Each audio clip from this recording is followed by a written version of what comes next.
Make sure your insurance doesn't come up short. Get gap cover with ALA. For more information, follow the links in the description. Hello everybody, welcome back to my garage where I am sitting once again with my fantastically cheap cup liberated from the OVO Glasgow. In case you were wondering, a lot of people asking about this cup. And today I'm going to be telling the story of 2024's most disappointing review. A car that I was so incredibly excited about, but that went so wrong, we never actually got to finish it. So, I'm going to let the credits roll, and then I'm going to explain exactly what happened.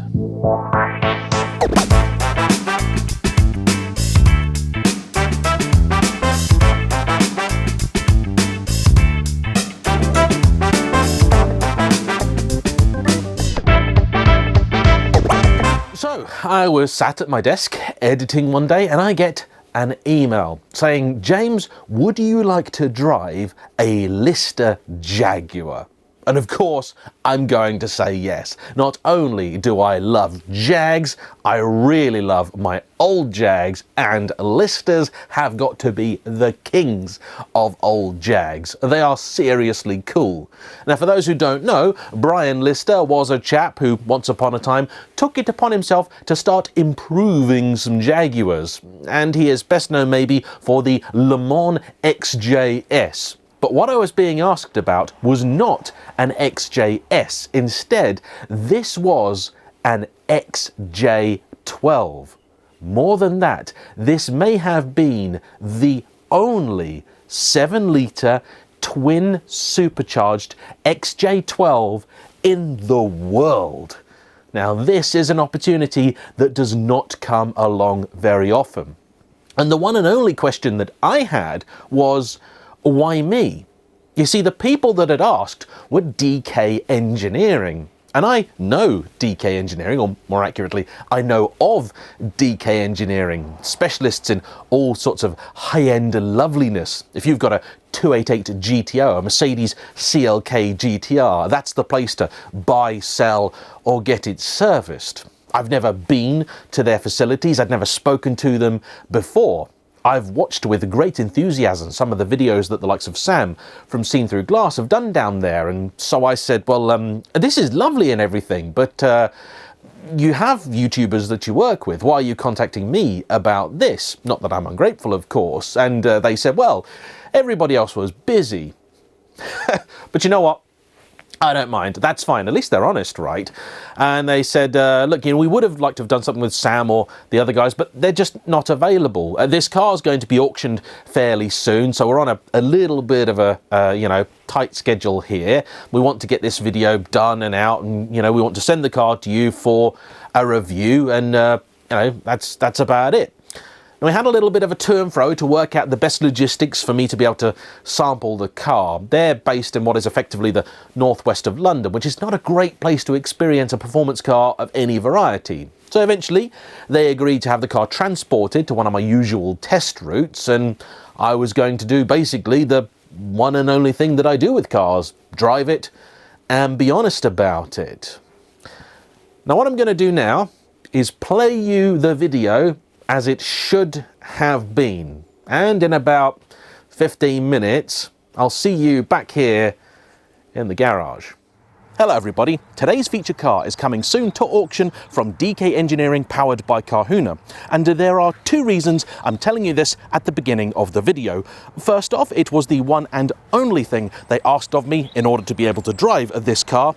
And secondly, it is to give you as much time as possible to start searching the back of the sofa for every spare penny you can find. Because I guarantee you, come the end of not just this video, but even this intro, you are going to want to place a bid on this. You see, in my time, I have driven a great many Jaguars, up to and including the mighty, the mythical XJ12. But what we have here today is more powerful, considerably rarer, and I think significantly cooler. This is not just any old XJ12, this is a Lister XJ12. The only Lister XJ12 in the world, and at the time it was produced, it was one of the most powerful cars you could buy. This very car, gave birth to the Lister Storm. Tell me you're not already impressed. Wind the clock back to the early 1990s, and Jaguar, like many car makers, was struggling. Their flagship supercar, the XJ12, had become the poster child for the difficulties faced as the 1980s boom turned into the 1990s bust, with people transitioning in the space of just a few years from paying massive overs to secure a build slot to paying tens of thousands of pounds provided Jaguar promised to not build a car. Their mainstay, the XJ Saloon, had been revised and introduced as the XJ40 variant in 1987 and was doing well, but due a facelift. Meanwhile, their coupe, the XJS, was soldiering on despite being based on a platform nearly 2 decades old. And maybe most embarrassingly, but their range-topping XJ12, due to corporate British car politics, was actually still being based on the platform introduced back in the 1960s. But it is a truth universally acknowledged that even in trying times, there will always be customers who want to spend and spend big. Customers for whom the best a company offers is sometimes not enough. And it is these people that the likes of AMG and Alpina were born to serve. Here in Britain, we had our equivalent in the form of Lister, a company formed by Brian Lister in the 1950s, who have become famous for their association with Jaguar, creating in the day a series of race cars now affectionately known as the Nobly. The firm then essentially lay dormant for a number of years before being revived by the engineer Lawrence Pierce in the 1980s. The firm then quickly gained a reputation for their rather wild conversions of the XJS. I am also very glad to say that today, Lister is a company still in business, now owned by a different Lawrence, Whittaker of Warranty Wise, and they're still turning out mad Jags. My dad always told me that back in the day, if you ran a pub, you drove a Jaguar XJ6, and if you ran a football team, you drove an XJ12. And it turns out he was right, because this car was ordered new in 1993 by Douglas Hall, the son of the then newly installed chairman of Newcastle United FC, Sir John Hall. As it happens, before Lister even got close to this car, it was already very interesting. This is what's known as the X81. You remember I mentioned earlier that Jaguar was selling a decades-old car with the V12 in it? Well, that is because in the dark days of British Leyland ownership, Jaguar were concerned that they might be forced to sell their car with the Rover V8 in it.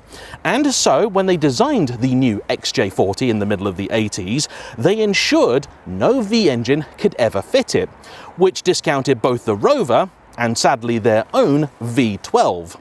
However, by the time this car was in production, Ford had taken ownership of the company and they said, right, this is absolute madness, fix this will you, find a way to put the V12 in the front of an XJ40. And they did. Only then, a year later, to replace the entire thing with a new variant known as the X300, essentially a facelift of this. Now, as it happens, the XJ40 really does stand out in the XJ lineup. This is technically the 4th iteration of the car, and in styling terms, it is distinctly different. Very squared off, very 1980s compared to its predecessors, which inherited that beautiful curvaceous 60s styling. Initially, I never really liked the look of these, but the more I do look at them, the more I do like them. And this one in particular, with its stunning black paintwork, 18-inch wheels that back in the 90s would have been enormous, and subtle body kit. Oh, it's mean, really mean. I want it already, and I haven't even driven it. Under the skin, in order to try and keep the car up to date, the old 5.3 litre engine was taken out to 6 litres and the bay tidied up considerably. The old 3-speed automatic gearbox was also ditched and a General Motors derived 4-speed installed with computer-controlled shifting, meaning that actually in practice it is a far better thing to drive. Despite having just the 300-odd horsepower, which is not much by today's standards, having sampled one of these in regular guise, I can assure you, it is still a fine thing indeed. And back in 1993, would have cost you just over £46,000. That's over 95 grand in today's money, or to put it another way, about the same as the house that I was living in at the time. However, there will always be those for whom that is just not enough. Enter Lister. On top of this car's already chunky purchase price, Mr. Hall then added another £69,300 worth of further modifications, which included £7,645 on Lister Brembo front and rear brakes, £1,455 on Lister suspension with front and rear springs and revised dampers, £2,450 on a complete bespoke exhaust system, including new manifolds, £5,888 on these 18-inch wheels, £6,035 on the body kit and the black paintwork, then £4,785 on the Kenwood stereo radio and CD player. Probably today the least important of all these things here. Most interestingly for me actually is the £679 spent on an uprated rack and pinion steering system to remove 40% of the power assistance. Then you have £3,950 spent on front seats trimmed now in Connolly hide, and, a very necessary I am sure, £612 on a radar detector. But if you're any good at maths, you'll know that doesn't add up to £69,300, because I'm missing the £28,350 spent on the engine. Forget your piggyback ECUs and pop and bang maps. This is proper old school engineering. The car's 6-litre V12 was taken out to 7 litres. It got new heads, new forged pistons, conrods developed by Cosworth, a nitrided crankshaft, and an uprated valve train, all of which made this more powerful than any Ferrari of the day. In fact, only the F40 just about came close, but didn't beat it. And for most people, that'd be enough. After all, these are already figures 200 horsepower and 200 pounds-feet in excess of what the car originally made. But not for Mr. Hall, because he went with the works package, and this car was finished off with a pair of Albrecht's centrifugal superchargers, bringing the final total up to 600 horses and a frankly staggering 612 pounds-feet. That's 830 newton-meters. All of which is delivered to the road through the rear wheels and a newly installed 6-speed manual gearbox. And in 1993, if you wanted a car with more power and a manual, there was only one way you were going to get it: by buying a McLaren F1.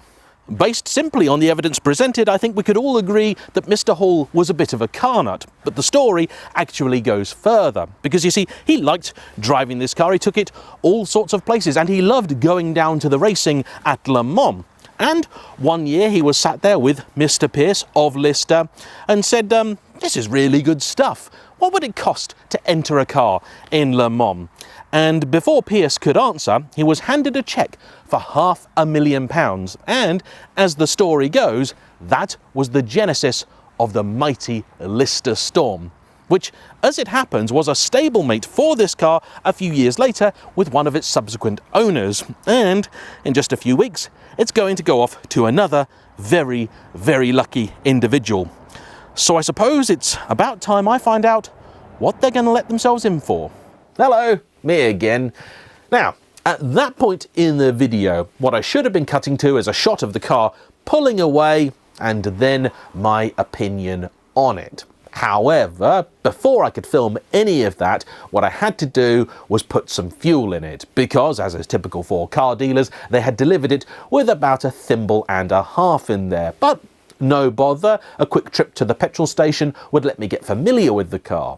It was actually a similar time of year to now, I think February or March. It was pretty chilly, a little bit damp, and although the car purported to have traction control, it would have been early 1990s, possibly even 1980s really, traction control, and you shouldn't trust those systems. Just drive the car as if it doesn't have it. So I thought, this is fine, this is a good opportunity to get a little bit of practice behind the wheel and get a bit of a feel for it. That's not how I normally do my reviews. Typically, when you see me driving the car, it really is my first time behind the wheel. But for this car, this exceptional car, I was willing to make exceptions. I'd got my good buddy Ant from Sports and Touring, and of course JayEmm and friends, out to come and help me film. So we went off to the local Shell to give it a half-tanker V-Power. But on the way, things didn't feel quite right. every time I went to change gear, there was a horrendous clunk and a squeak. So you'd kind of go like that. It's a very heavy lever, this thing. You'd go, and then it would go shunt, like so. And at first I thought, well, squeaks and things are easily explained. The car's been sat for a long time, didn't have that many miles on it at all. And, you know, it's just old. But the clunk was a bit disconcerting, it must be said. Regardless, I tried to do my best to sort of just push on and try and enjoy the car. I was building confidence in it, putting my foot down a little bit more and a little bit more and a little bit more. And I got to say, the engine in that thing, incredible. One of the most flexible, tractable engines I have ever experienced. It was sensational. Loved it. But as I began to put my foot down even more, I noticed the car was pulling quite hard to one side. It didn't feel right. And I started thinking, when the car had been dropped off by the lovely, very friendly delivery driver, I'd gone to move it and put it into my filming position, as you saw it a moment ago. And when I got out of it, the driver, he looked at it and he went, "That rear suspension doesn't look right to me."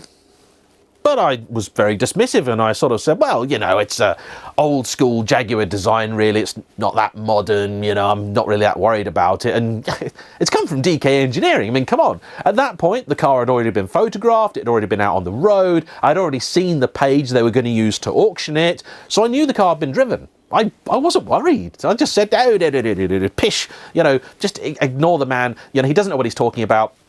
I'm going to drive this car. It's been to one of the most respected places in the world, and it's about to go to auction. Of course it's fine. But this was bugging me, now that I felt the car being a little bit iffy. So I got out, and I said to Ant, I said, look, before we go any further, let's just check that rear suspension, will you? The guy mentioned something was off about it, and now I'm thinking that maybe he was right. So we got out, I drove the car, and Ant said, whoa, whoa, whoa, whoa, stop. So what's going on? He said, no, that rear's not right. That rear is not right. What it was doing was this.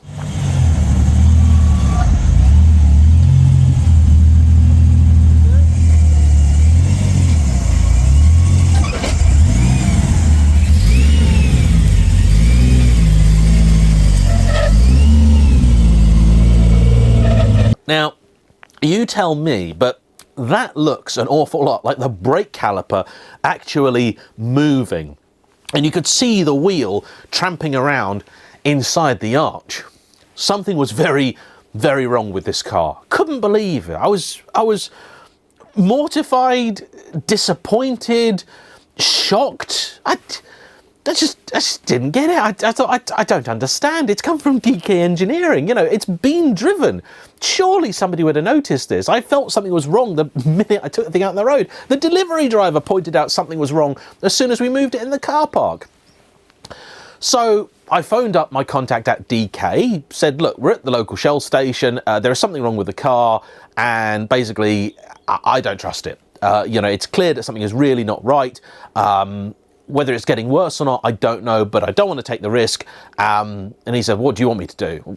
What do you think? I mean, send the delivery driver to me to collect the car and take it back. And the chap was very apologetic and said, well, what do we do? And I said, well, it's really simple, really. You take the car back, you run it through the workshop, which I had assumed, wrongly it turned out, that you'd done already, fix it and bring it back. Because I've taken a day out to do this filming, and you know, I haven't had a film, and because of the nature of the car, because of what it was, I mean, I wanted to, of course, share it with all of you, but I wanted to get to experience it properly. I mean, these opportunities don't come around very often. When it's a car as rare as this, you know, that's my one and only chance. I wanted to drive this thing more than anything else.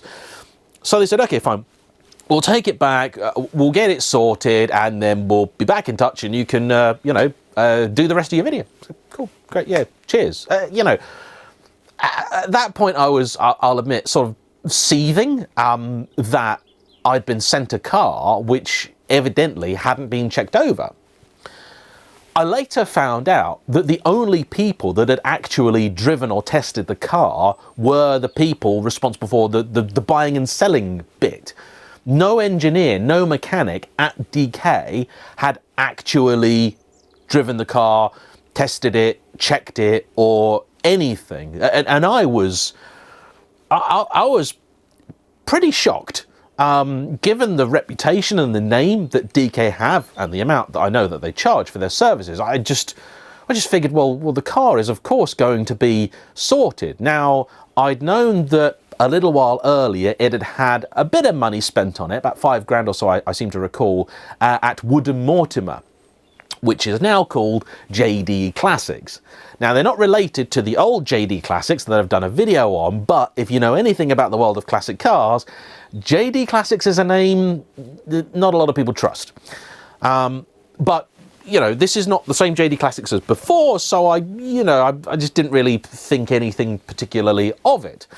Thing is, though, stuff like this doesn't happen overnight. It certainly doesn't happen when a car's not being driven. Somebody at DK tried to explain it away as, oh, it must have happened in transit. No, it didn't. No, come on. No. And so they said, look, okay, when the car's sorted, of course, we'll bring it back to you and you can finish your review. That's all I wanted. Month went past, 2 months went past, 3 months went past. The weather got better, and then the weather started getting worse. And I started getting worried. I said, look, guys, I want to drive this car, but I'd like to drive it in weather that's, suitable for a car like that. And eventually they then told me that, yeah, no, the car is now sorted. Cool, great, okay, let's organise the review. And then they said, no, not happening. Sorry, no. The owner has spent too much money fixing it. He no longer wants to sell it, or he's not gonna be selling it, or I don't know, something's changed. But basically, you're not driving the car.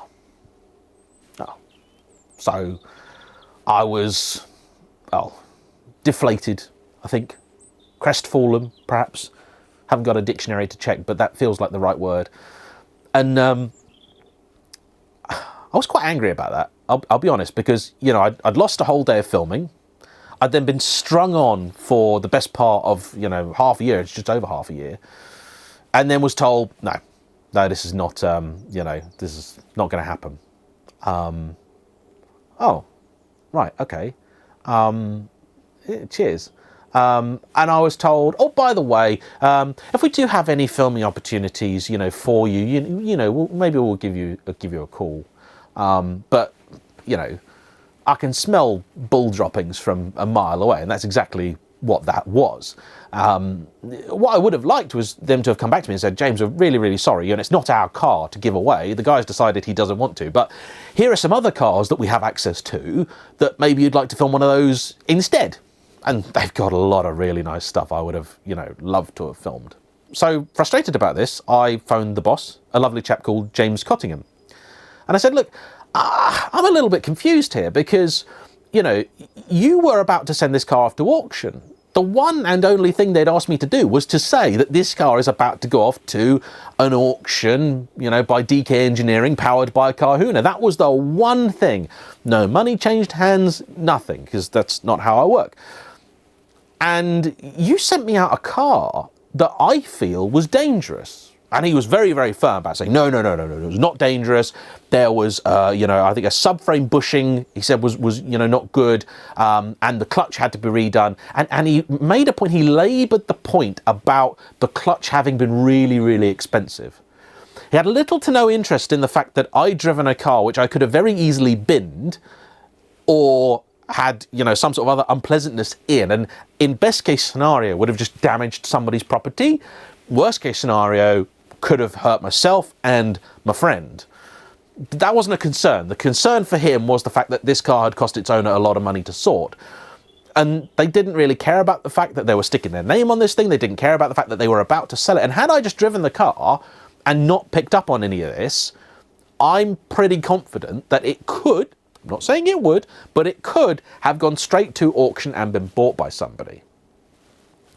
Now, at the time, with this all being a little bit raw, I was very much of an opinion to just say, you know what, I'm gonna make this blooming video, damn it, and talk about this car. Not just because I want some sort of, you know, sensationalist headline, but because also it was a really interesting car. I want people to know about this car. I thought about it, and I thought about it, and I thought, you know what, I can't be bothered. It's going to be hassle, it's going to be aggro. As soon as the video goes out, I'm going to get a very shirty email from DK who are going to be very, very upset and probably have a go at me. In spite of the fact that what I would say is just what happened and ultimately the truth. And in the end, I thought, you know, I've got a lot of stuff going on in my life. I don't need to add any more drama to it. So I left it. But two things happened since then, which have now prompted this video to be made. One of which was the fact that I made another video about an auction house regarding a dodgy Ferrari 360 Spider. And that gave me a bit of a passion for making sure that people understand how it is that auction houses work and that they need to be wary of what it is that they're bidding on. Now, I don't doubt for a minute that DK are capable of doing some really, truly excellent work on fantastic cars. And perhaps, maybe, in this case, it was a failing of procedure. As far as I know, this was a new thing that they were trying out, but the DK Engineering name was attached to it. And to me, the DK Engineering name meant a lot. But now, to me, the DK Engineering name means nothing, because it means we are willing to buy a car and sell it without having actually checked that it is safe. Now, Mr. Cottingham was very keen to point out that he feels that the car he gave me was not unsafe. I leave you to make up your own mind as to whether that was or wasn't the case. How nobody else who drove the car twigged what was going on, I do not know. The delivery driver saw that the car wasn't right, but whatever, okay? So, on the one hand, I've developed now a fondness for shining a light on auction houses that think they can get away with things. Auctions are an odd arena. And I think particularly with many YouTubers now making a thing of buying cars at auction, often knowing that, you know, they're a wreck, there's a lot of people out there that think they can do the same thing, and it's just not that simple. And I have this constant fear that people are out there who've saved up a lot of money over maybe, you know, half their life to buy their dream car are going to go and get it and spend everything they have to find out that what they've bought is not what it was supposed to be, and that just makes me sad. You know, as a car fan, it makes me sad. I don't want to see that happening. But the other reason that I made this video today is because I have seen that car make a reappearance on a couple of Instagram posts with an Instagrammer who I shan't name, but it's a really easily identifiable car, right? There's only one like it. And this is not a car that's going to make casual appearances in places. And this looked to me very much like a staged Instagram post. And this would imply to me that maybe this car is going to be coming up for sale again soon. So if you're thinking of bidding on that car, please do, because it's epic. It's awesome. I feel like I should point out that the previous owner tried to sell it a number of times at auction, I believe, and it didn't sell. So just know that maybe the guide price attached to it, particularly as the market has now softened, is a little bit optimistic. And I would also want to see receipts, invoices, and proof that the work which I am told has been done to the car has definitely been done. Because I know for a fact that the car has tried to be auctioned, or nearly went to auction, at least once, with a few things needing to be done. And cars of this nature, you know, effectively unique cars with many bespoke parts, they're not easy to fix. So, yeah, that is the story of the Lister Jaguar XJ12 that I was so desperate to drive, but unfortunately now almost certainly never will. And if a kind soul watching this happens to have a Lister XJS, or maybe a Lister Storm, that was a cool car from my childhood, I'd love to have a go in one. But I suspect it's going to take a while. Anyway, that's all from me. Cheers.